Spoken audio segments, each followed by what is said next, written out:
You know it's real bad when even Bethesda's biggest supporters and glazers are making videos about how much they are worried about the Fallout remasters. And honestly, who can blame them at this point? If you are not worried about what's happening with the future of Fallout, the Elder Scrolls, and in general, any Bethesda game at this point, you have not been paying attention because the situation is bad, really bad, in fact. At this point, expect disaster. I'm not all that excited for these Fallout remasters. I am the prime candidate for these games. One Christmas years ago, when I was way too young, I got my very own lunchbox edition of Fallout 3, and this game took over my life. I blew up Megaton on my very first playthrough, which now Understandable. If you were a kid, you wanted to see what happens when you blow up Megaton. And as an adult, you blow up Megaton because yeah, that just gives you power. looking back, feels like a defining life moment. I exploited the left and right trigger for a bunch of free items at Tenpenny Tower, and I even chose Mothership Zeta over Broken Steel because I didn't have enough money for both. So now I'll defend Mothership Zeta to the death. Not because I've played Broken Steel, I still haven't, but just because this samurai was that cool to 12-year-old me. And even when it comes to Fallout New Vegas, I probably spent more time looking for scrap with Real-Time Settler than actually playing the game. I don't even think I beat the main story when I was a kid. Yet despite all the hype from the community around these new Fallout remasters finally getting announced, and of course me having a Fallout YouTube channel, I'm really not all that hyped for these games. And of course, one of the biggest reasons for that is what happened with Oblivion Remastered, or really what didn't happen. This game, as we all know, Juicehead, great guy, friend of the channel, we talk all the time, and I have finally convinced him to understand and see the light that the Oblivion Remaster is the grand, what's it called? Thing that's laid out in front of you that shows the future of something happening. Whatever it's called, this is it, boys. Everyone knows that Oblivion Remaster is setting the groundworks for the future of the Fallout remasters. Bethesda does not want them to succeed. Todd Howard desperately does not want them to succeed because that would taint his legacy, aka that he was actually good at one point and now he's bad. Listen, Todd, my buddy, I know you're watching.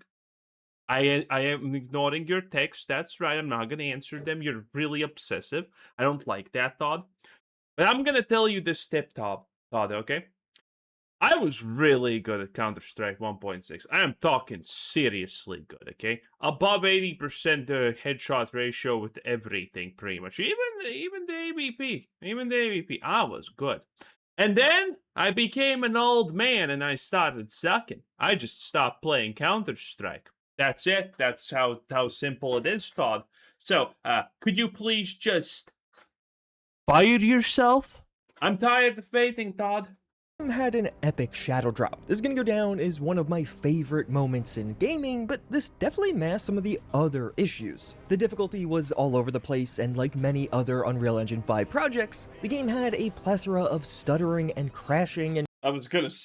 I moved the mouse because I wanted to see if the buffering's not working or if it was that in-game stutter. Did you catch that? even other performance issues. Oblivion was out for over a month before it got its very first update, and it only ever ended up getting 2 updates in total. By the time And none of these updates mattered. That's the worst part about this. None of these updates mattered. I don't know when was the last time that, in a positive sense, Bethesda released an update and people were happy. The Fallout 4 update for graphics completely ruined the game. The game became unplayable without mods and with mods, which was hilarious. Bethesda has ruined everything with updates.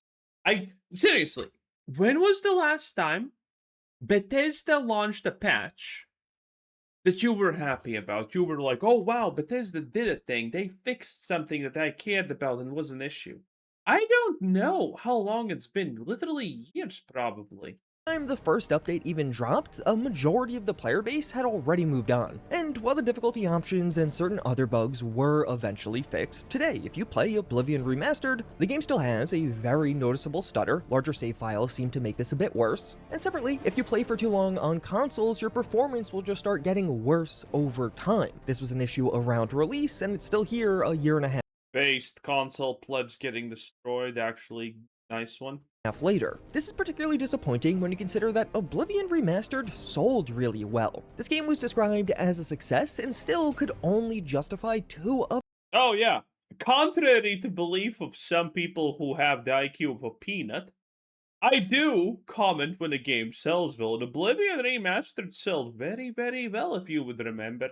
updates that came over a month after the initial release, at a point when most of the initial audience had just moved on, dealing with the bugs and issues on their own. Although this all could be changing, Oblivion Remastered is coming to the Switch too, and Bethesda Game Studios did respond to Mr. Matty Plays as he did ask a question around future patches coming to other platforms. There's nothing we can talk about right now, but the team working on remasters is focused on the Switch 2 launch, which has optimizations we hope to bring back to console and PC. Dude, praise the Lord, it's not over yet. Okay. But even while that obviously will be good for the game and owners of it, it still is problematic. Oblivion Remastered might finally see more updates, but only because it's being sold on another new platform. Although my lack of hype around future entries isn't a result of issues. Honestly, that's just a symptom of a larger problem. But thus far, lots of Bethesda games have had lots of problems, and many of us have enjoyed them anyway. My bigger issue is the style of these remasters, a style that Todd Howard really seems to like.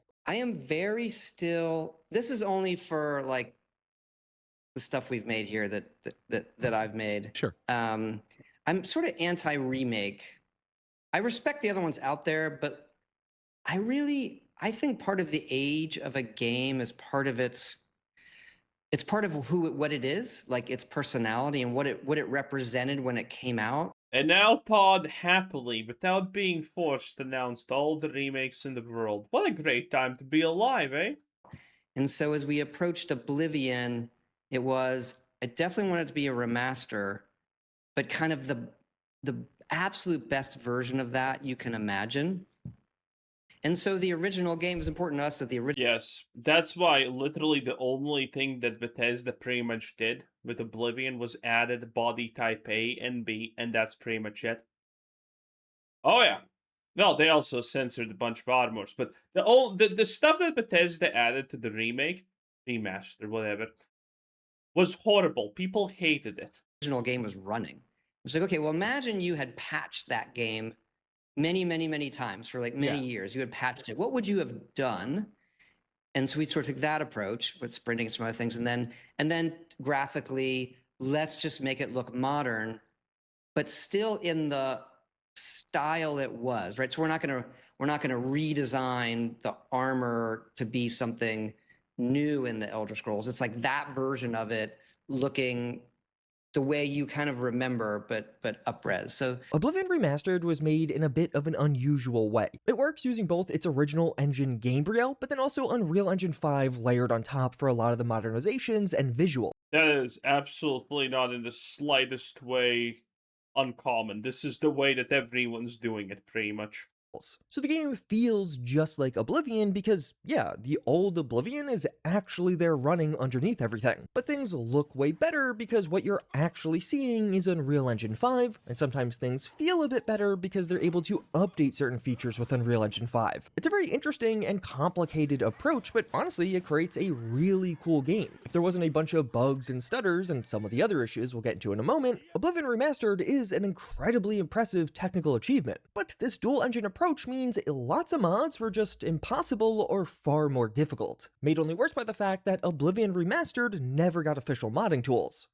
Certain mods did just work even from day one because they were only editing some of the older Oblivion files, or even could just be adapted to some of the things that were changed, but so much of the work that would still need to be done is around reverse engineering this bizarre mashup of engines. This would be a massive amount of work, and we're talking about a game that barely got much post-launch support in the form of patches, let alone modding tools. So spending a mountain of time reverse engineering Oblivion Remastered was just not worth it to a lot of the modding community, who very quickly moved on from this game, to the point where now we are seeing just about one mod per day, which is insanely low for a 1.5-year-old Bethesda Game Studios release. Fallout 3 in particular will likely see even more changes to modernize things for the remastered version compared to Oblivion. Vanilla Fallout 3 is a very old game, and this becomes an even larger issue compared to Oblivion as no one cares what they're gonna modern-wise, engine-wise. That's for them. I'm not a developer, you're not a developer, it's fine. We don't care. We just want a good and playable game. What we care about in the modernization sense is how much modern day, modern audience, modern things, modernly they're gonna put. Modern. So much of the Fallout audience is now coming from the newer games and the TV show. The newest Elder Scrolls release is still relatively old, but on the Fallout side, that audience is much more exposed to modernized Fallouts. If you go back to Fallout 3, you can't aim down sights by default. Your entire screen just zooms in. Things like sprinting or even quick looting. Dude, when I played Fallout 3 for the first time, I actually still remember this, that I did think it's a little bit stupid that it just zooms in. Not because zooming in or iron sights is a great mechanic, in my honest opinion. It's just because it zooms in just a little. It's barely useful.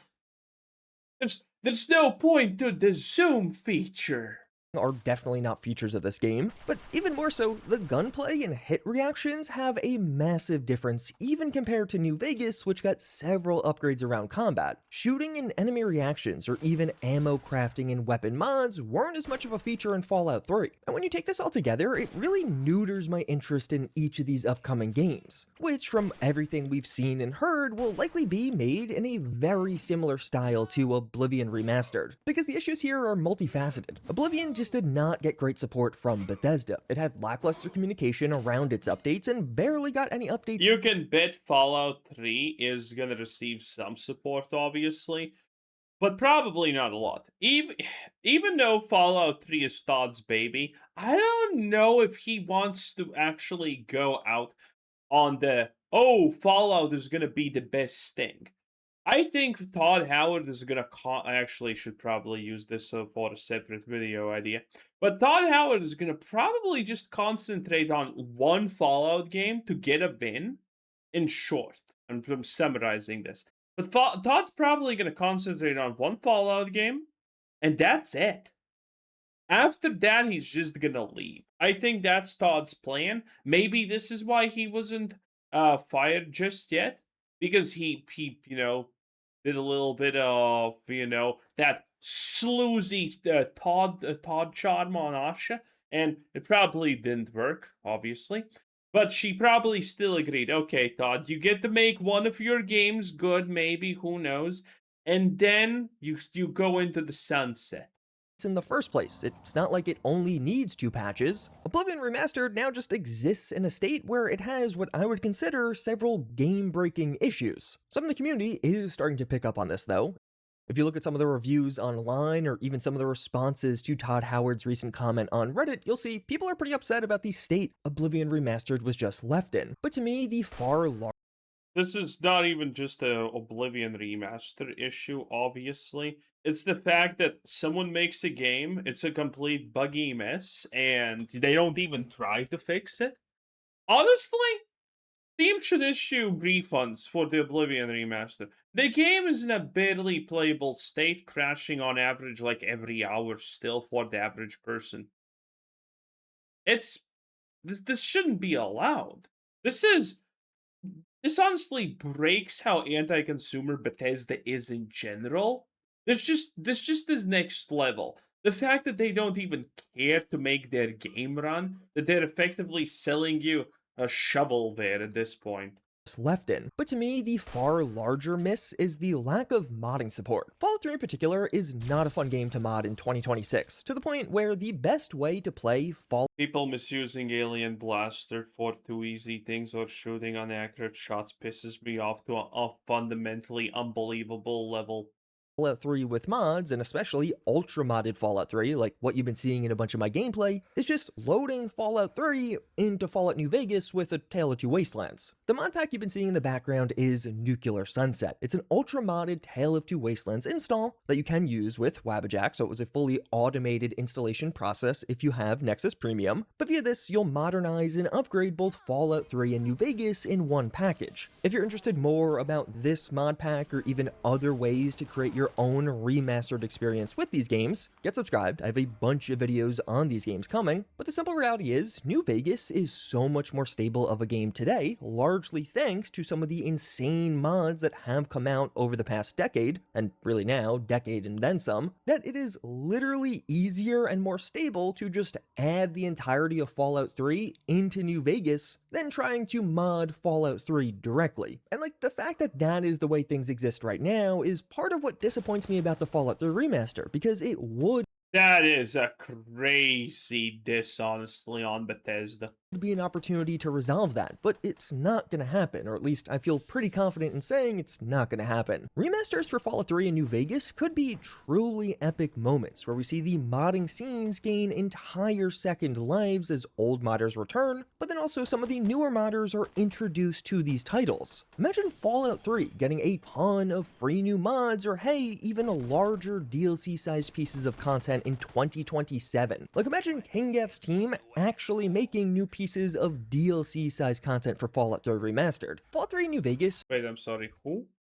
DLC-sized pieces of content in 2027. Like, imagine Kingath's team actually making Yeah, King Gets. No, I don't want them to make anything. It's a garbage team. They make absolute slop, and everyone who likes it should feel bad about themselves. new pieces of DLC-sized content for Fallout 3 Remastered. Fallout 3 and New Vegas are incredible games on their own, but a massive part of what made these games so special is the custom content community around them. And while the remasters could be gigantic opportunities to renew interest in all of that, and of course, as Bethesda's selling mods, that too could be a factor. Bethesda could make money with this, but it just seems like it's being completely neglected or overlooked, at least if we base it off what they did with Oblivion. And to me, that's a real shame, especially because this really could be so cool. New Vegas modding has been going insane lately. 5 years from now, we very well may have a situation where both a Fallout New Vegas and a Fallout New Vegas Remastered exist, but there's going to be more people playing Fallout New Vegas because you can actually mod it. This is the exact same sequence we're seeing right now play out with Oblivion Remastered, and it's a shame. Proper Creation Engine 2 or 3 remakes of these titles could not only preserve them, but upgrade and enhance them into new communities for decades into the future.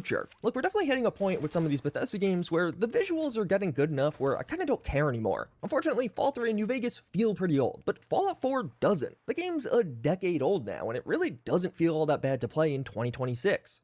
Yeah, you can definitely feel how old Fallout 4 is. Not that it actually detracts from the game, to be honest, but you can. Fallout 3 could be getting put into a state like this with a remaster or really a remake, but apparently it's not worth it, which feels crazy to me. These are some of the biggest gaming franchises in the world. With that said, as of right now, we don't even know exactly when these games are coming out. Fallout 3 seems quite likely for next year. I've heard that personally. And of course, we have that big DC fan celebration on October 23rd, which feels like an obvious day to release Fallout 3 Remastered, although there is a certain irony to that, because this is going to be a giant in-person fan celebration in Washington, D.C. Bethesda hasn't done one of these for Fallout really ever like this, not officially, so I have to imagine a ton of people, both on the creator, media, but also, of course, fan side. D.C. is an incredibly accessible city for a ton of the US and even Europe, so I expect a huge turnout in person. Do you really want all of your biggest fans to be there in person and then release the video game they're super hyped for on the same day? Well, they won't necessarily be able to play that game because, you know, they're in a